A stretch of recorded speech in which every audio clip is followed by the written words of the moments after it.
이렇게 환영해 주셔서 감사합니다. 우리 이 시간 서로 좀 약간 민망하기는 하지만 또 서먹하시기도 하겠지만 우리 서로 같이 좀 인사하도록 하겠습니다. 어떻게 인사하시는가 하면 사랑합니다 라고 인사하시는 겁니다. 같이 인사하겠습니다. 사랑합니다. 사랑합니다. 사실 제가 의도한 바는 여러분들끼리 하시려는 게 아니라 저하고 하시자는 거였는데요. 다시 하도록 하겠습니다. 여러분 사랑합니다.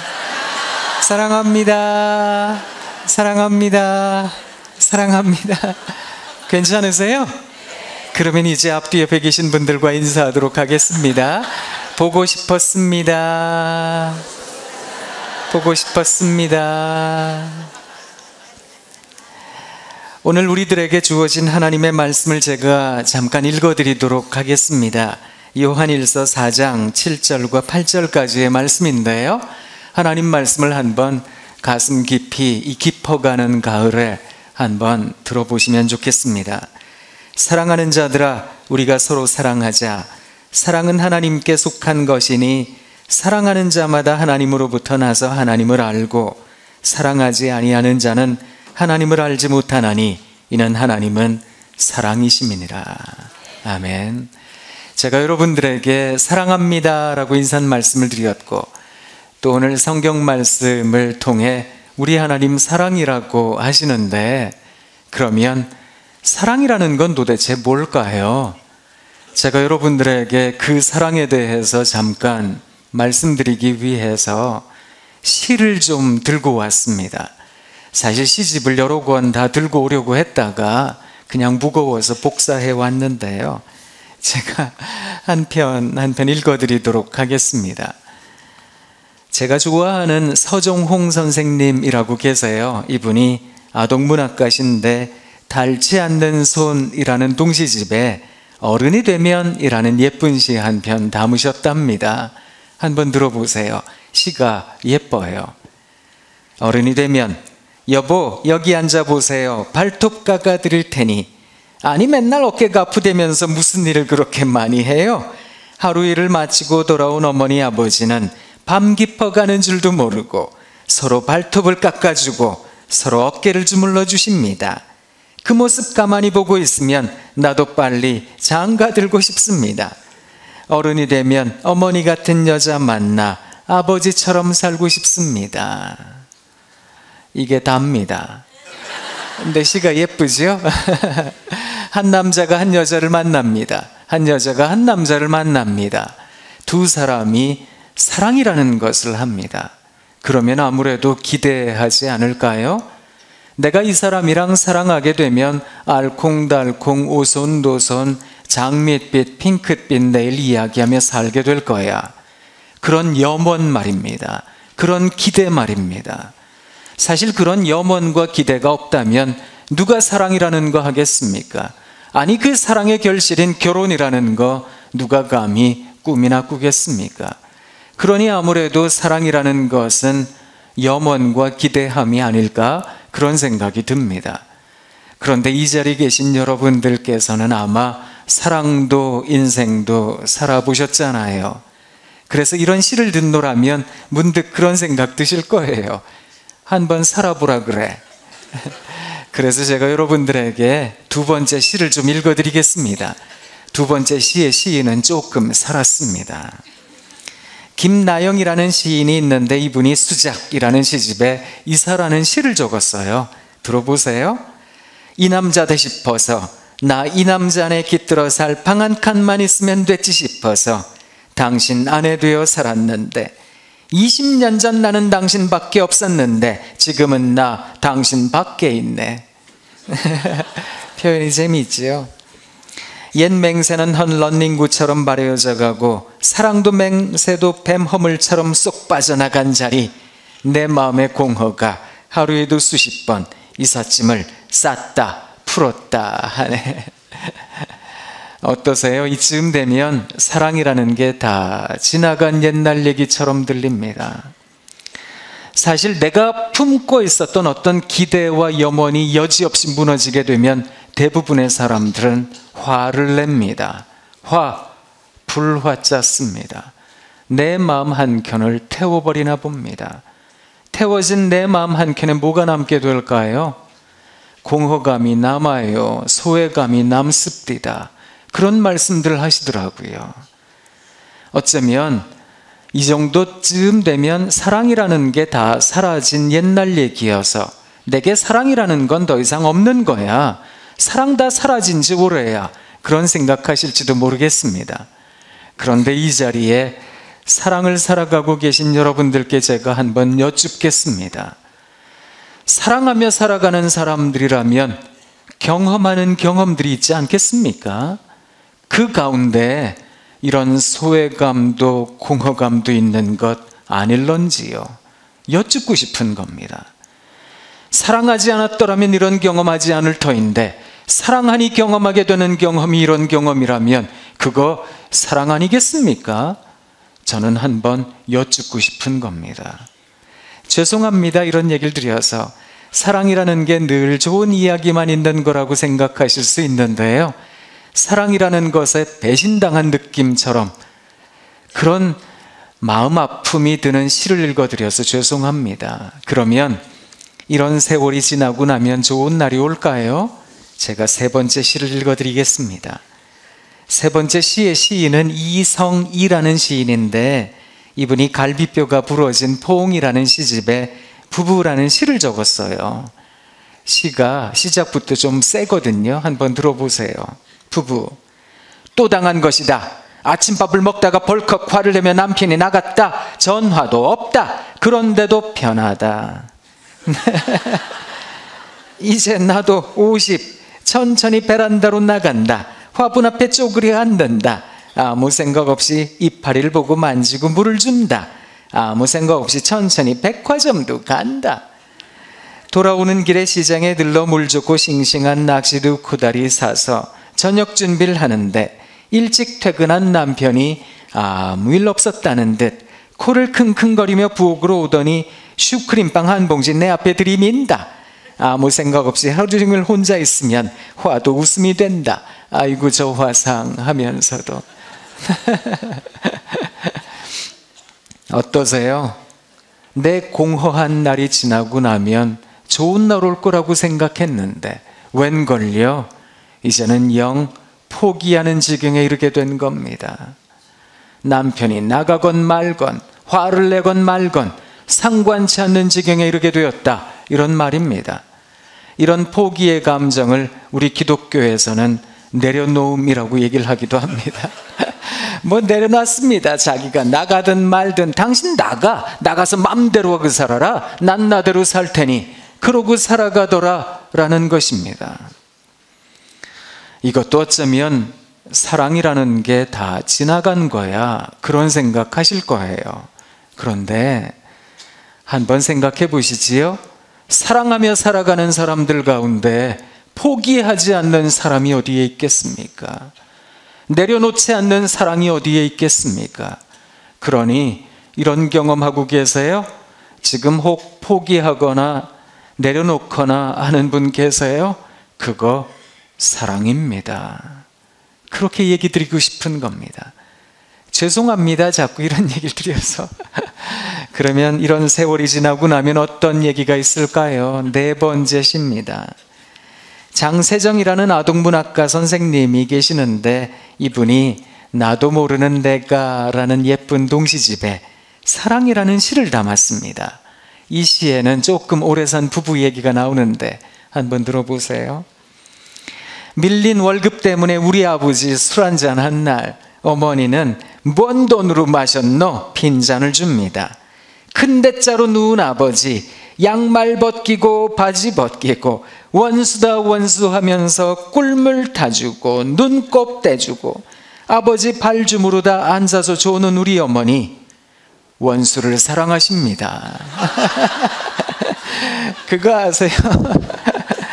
부부로 긴 세월을 사랑하다가 보면 우리 기독교에서 말하는 원수 사랑까지는 아닐지라도 그것 비슷한 원수 사랑을 경험하게 되나 봅니다. 사랑이라는 것에는 업앤다운이 있어서 참 행복해요 하는 하이 시즌이 있는가 하면 이제는 영 바닥을 쳤습니다 라며 절망하는 나날도 있는 것 같습니다. 사랑이라는 것에는 이런 이야기도 있고 저런 이야기도 있는데 드디어는 원수 사랑도 경험하게 되었습니다. 그 말하는 겁니다. 그러면 이게 또 다일까요? 세월이 더 지나고 나면 어떤 얘기가 있을까요? 5번째 시입니다. 박영희라는 시인이 계시는데 이분이 이름은 여자분 같잖아요. 그런데 남자분이세요. 팽이는 쏘고 싶다 라는 시집에 접기로 한다 라는 깨달음이 큰 시를 적으셨답니다. 들어보세요. 요즘 아내가 하는 걸 보면 섭섭하기도 하고 괘씸하기도 하지만 접기로 한다. 지폐도 반으로 접어야 호주머니에 넣기 편하고. 우와, 이야, 그렇구나. 그런 생각 안 드세요? 제가 이거 읽다가 무릎을 쳤습니다. 지폐도 반으로 접어야 호주머니에 넣기 편하고 다 쓴 편지도 접어야 봉투 속에 들어가 전해지듯 두 눈 딱 감기로 한다. 하찮은 종이 한 장일지라도 접어야 냇물에 띄울 수 있고 2번을 접고 또 2번을 더 접어야 종이 비행기는 날지 않던가. 살다 보면 이슬비도 장대비도 한순간 햇살에 비어나지 못하는 우산 접듯 반만 접기로 한다. 반의 반만 접어보기로 한다. 나는 새도 날개를 접어야 둥지에 들지 않던가. 이야, 대단하죠? 여러분, 우리들에게 큰 깨달음을 가져다주는 시 같은데요, 댁에 들어가실 때는 날개를 활짝 펴고 들어가면 안 됩니다. 그러면 이것도 걸리적거리고 저것도 화딱지는 안 되니까요, 댁에 들어가실 때는 날개를 접고 들어가셔야 됩니다. 시인이 가르쳐 준 겁니다. 나는 새도 날개를 접어야 둥지에 들지 않던가. 그렇지요? 사랑, 그 사랑이라는 이름으로 살아가다가 보니 이런 깨달음을 갖게 되었습니다. 그 말이기도 하지만 이런 깨달음이 없다면 사랑, 그거 이어가기 힘듭니다. 그런 말이기도 한 겁니다. 사랑이라는 삶을 살아가다가 보니 어느덧 내 마음에 지혜 한 가닥을 갖게 되었습니다. 어쩌면 가을이 가져다주는 풍성함처럼, 이 깊어가는 가을의 사색처럼 내게 그런 지혜나 깨달음을 갖게 하는 것 같습니다. 그럼 또 이게 또 다를까요? 더 사랑하면 어떤 얘기를 하게 될까요? 6번째 시입니다. 걱정하지 마세요. 이게 마지막이에요. 저 사람 계속 시만 읽네? 그러실 수 있는데요. 마지막 시의 시인은 이생진 선생님이세요. 이분 연세 많으세요. 올해 91세요. 근데 11년 전에 이분이 80이 되던 해에 이 시를 적으셨는데, 시집에다가 담으신 게 아니라 월간 문학 잡지에 담으셔서 시만 혼자 덜렁덜렁 돌아다닙니다. 시 제목이 뭐냐 하면 아내와 나 사이입니다. 한번 들어보세요. 아내는 76이고 나는 80입니다. 지금은 아침 저녁으로 어깨를 나란히하고 걸어가지만 속으로 다투기도 많이 다툰 사이입니다. 요즘은 망각을 경쟁하듯 합니다.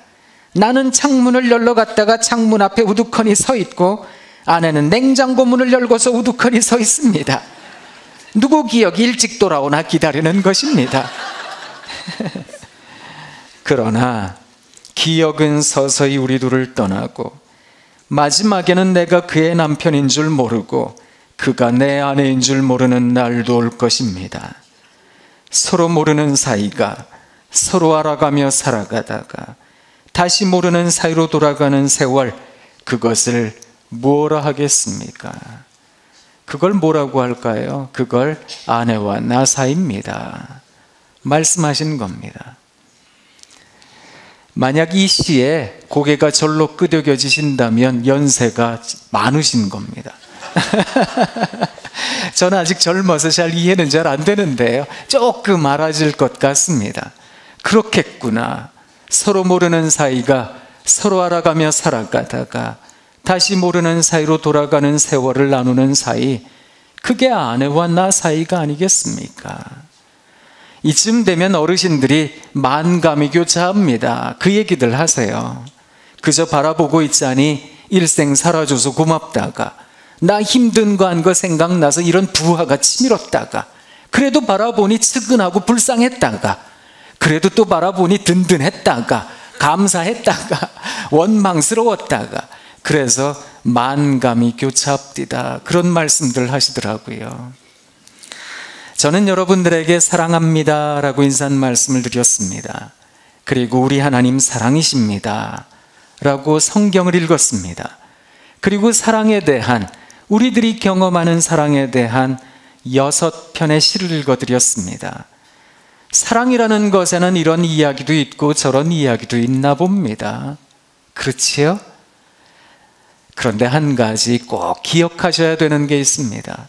성경을 바라보면 도대체 왜 하나님께서 그런 사랑을 하셨을까? 우리는 잘 이해가 되지 않습니다. 저도요, 신학교에서 가르치고 있지만 잘 이해가 안 됩니다.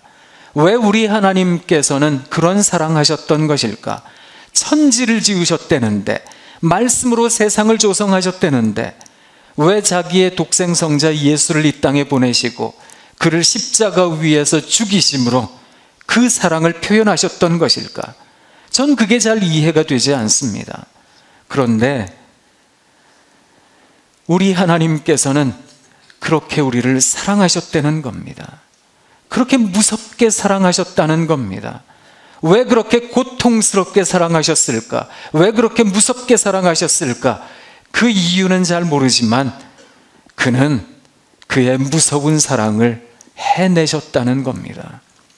어쩌면 우리가 세상 살며 무서울 게 없겠다라고 여기는 것은 그렇게 우리를 무섭게 사랑하신 하나님의 사랑을 우리가 받고 있기 때문은 아닐까. 그렇다면 세상 살며 무서울 게 또 있을까? 그런 생각을 해봅니다. 하나님께서도 하나님의 사랑을 해내셨다면 우리도 우리들에게 주어진 사랑을 살아야 되겠습니다.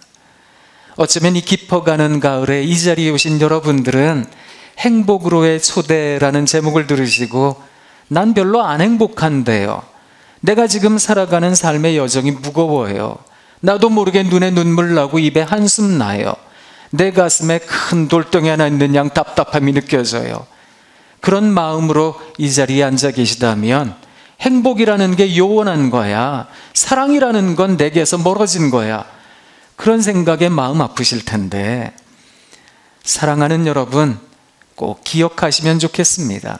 우리에게 주어진 삶이 어떠할지라도 그 삶을 하나하나 살아가는 것, 그것을 성경은 사랑이라고 말을 합니다. 그것을 믿음이라고 말을 하기도 합니다. 그래서 우리에게 주어진 사랑이 무엇이든 그 사랑을 살아내는 우리들이면 참 좋겠습니다. 제가 미소 지으며 웃으며 말씀드리기도 했지만 사랑이 무겁다는 거 잘 알고 있습니다. 그런데 이 자리에 계신 여러분들께서 행복이라는 단어를, 또 성경이 말하는 사랑이라는 단어를, 또 우리 교회가 말하는 믿음이라는 단어를 분명히 깨닫고 가시면 참 좋겠다, 그런 생각이 듭니다. 우리에게 주어진 사랑을 살아간다는 것. 그래서 성경에 보면 사랑장이라는 데가 있는데요, 고린도로 보내는 첫 번째 편지, 그것을 기독교에서는 고린도전서라고 하는데 그 13번째 장을 사랑장이라 이렇게 말을 합니다. 그 13장 4절에서부터 7절을 보면 바울이라는 선생님이 사랑을 쭉 풀어서 말씀하셨어요. 사랑은 이러하며 이러하며 이러하며 이러합니다, 쭉 풀어서 말씀하셨는데 제일 먼저 말씀하신 게 뭔지 아세요? 사랑은 오래 참고였습니다. 이분도 많이 견뎠나 봅니다.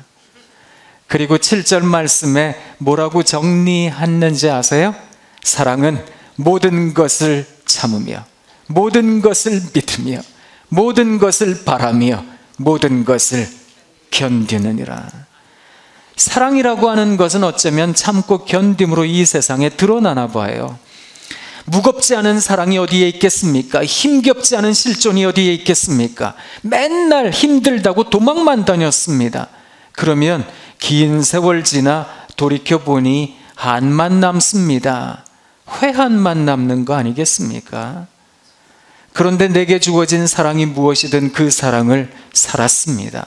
그것도 오롯이 살아냈던 겁니다. 그리고 나서 긴 세월이 지나 되돌아보며 그 얘기하는 겁니다. 예전의 세상에 내가 그걸 어떻게 견뎠나 몰라. 그걸 어떻게 지냈나 몰라. 그 이야기하며 넉넉하게 웃는 거. 그것을 성경은 사랑이라고 말을 하고 있는 겁니다. 저는 신학교에서 상담 가르치는 사람인데요. 저는 상담을 하는 사람이기도 합니다. 왜 부부가 함께 만나서 사랑하다가 그만 살고 싶어요 하면 가정법원 찾잖아요. 그러면 판사가 좀 더 생각해 보시지요 하고 생각할 수 있는 숙려기간이라는 걸 주면 위탁을 받아 상담을 하는 상담 일을 꽤 오랫동안 하기도 했습니다. 최근엔 제가 바빠서 잘 못하고 있긴 한데요. 저는 참 많은 부부들을 만났습니다. 어떤 부부들을 만나면 사실 이런 게 올라올 때가 있거든요. 이런 되먹지도 못한 사람이랑 사느니 당장 헤어지는 게 낫겠다고. 그런데 부부들에게 제가 해드렸던 말씀이 있습니다. 지금 내가 경험하는 사랑이 다는 아니지 않겠느냐는 거였는데, 이게 마음 참 아픈 이야기였습니다. 하고 싶지도 않았고 정말 하기 싫은 이야기이기도 했지만 지금 당하는 내 사랑이 다는 아니지 않겠느냐는 거였거든요. 그래서 이런 사랑도 있고 저런 사랑도 있습니다 라는 뜻에서 제가 여러분들에게 읽어드렸던 이런 시들을 읽어드리기도 했습니다. 그러다가 재미없으면 노래도 하나 불러드리기도 했는데요. 하나 불러드릴까요? 아니요, 전 노래 잘 못해요. 노래 잘 못하는데요. 제가 법원에서 위탁받아 상담 일을 하면서 처음에는 가스펠송도 부르고 찬송가도 불렀다가 혼이 많이 났어요. 여기가 교회인 줄 아느냐 이래가지고요. 그래서 가요를 불러드리기 시작했는데 어떤 가요들은 정말 복음성가만큼 은혜롭더라고요. 제가 많이 불러드렸던 가요 중에는 양희은 씨가 부른 한 사람이라는 노래도 있었는데요. 한번 들어보세요. 가사가 진짜 좋아요. 한 사람 여기 또 그 곁에 둘이 서로 마주 잡고 웃네. 먼 훗날 위해 내미는 손 둘이 서로 마주 잡고 웃네. 한 사람 곁에 또 한 사람 둘이 좋아해.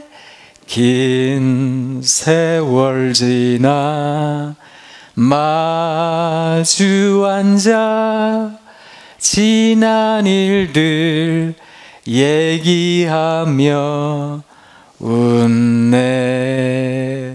긴 세월 지나 마주 앉아 지난 일들 얘기하며 웃네. 좋지요? 고맙습니다. 그거 아세요? 후렴은 2번을 불러야 제맛인 거거든요. 그래서 2번 부른 건 아니고 한 번 더 들어보시라 라는 취지였습니다. 지난 일들 돌이켜보며 넉넉하게 웃는 거, 그 추억이라는 것은 아무에게나 주어진 선물이 아니랍니다. 그저 내게 주어진 사랑을 오롯이 살아낸 사람들, 그들에게 주어지는 선물은 아닐까. 사실 교회에 다닙니다, 신앙생활 합니다, 하나님 믿습니다 라고 하는 것은 내게 주어진 삶을 사랑하겠습니다 라는 다짐입니다. 왜냐하면 우리 하나님 사랑이시니까. 그 다짐을 하는 사람들은 내게 주어진 사랑이 무엇이든 눈물 나는 인생이긴 하지만 그 사랑을 살아갈 줄 압니다. 그리고 내 옆에 있는 공동체된 한 몸된, 그리고 우리 구주 예수 그리스도를 구주라고 고백한 그 교회 공동체와 함께 그 인생 여정을 살아가기로 작정하는 것입니다. 그래서 우리 하나님 바라보며 내 옆에 있는 성도들과 손을 잡고, 내 무거운 발걸음이지만 하나님 씩씩하게 살게요, 한 번 더 지내볼게요 라고 사랑을 이어가는 것, 그것을 기독교에서는 믿음입니다, 신앙입니다 라고 말하는 겁니다. 그것을 행복이라고 말을 하는 겁니다. 이게 어떻게 행복이 되느냐고요? 눈물 나는데요. 그런데 내 옆에 좋은 친구가 있기 때문에, 우리 주님이 우리들에게 친구가 되시겠다고 하기도 했지만 내 옆에 좋은 신앙의 동지들이 있으니까 함께하는 발걸음이 귀하고 즐겁다 여겨지는 것 같습니다. 그래서 내 옆에 있는 친구들을 바라보며 힘을 내고 살아가기도 하는 겁니다. 여러분 혹시 정철이라는 선생님 아세요? 이분 예전에 조선시대 때 시조 많이 쓰셨던 정철 선생님, 그분 말고요, 그 외 영어 가르치셨던 정철 선생님 그분도 말고요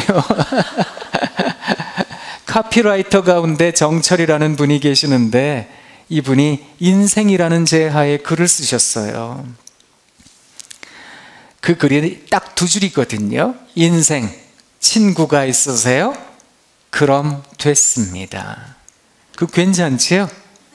인생을 살아가면 내게 좋은 친구가 있다는 건 나를 찬란하게 만들기도 합니다.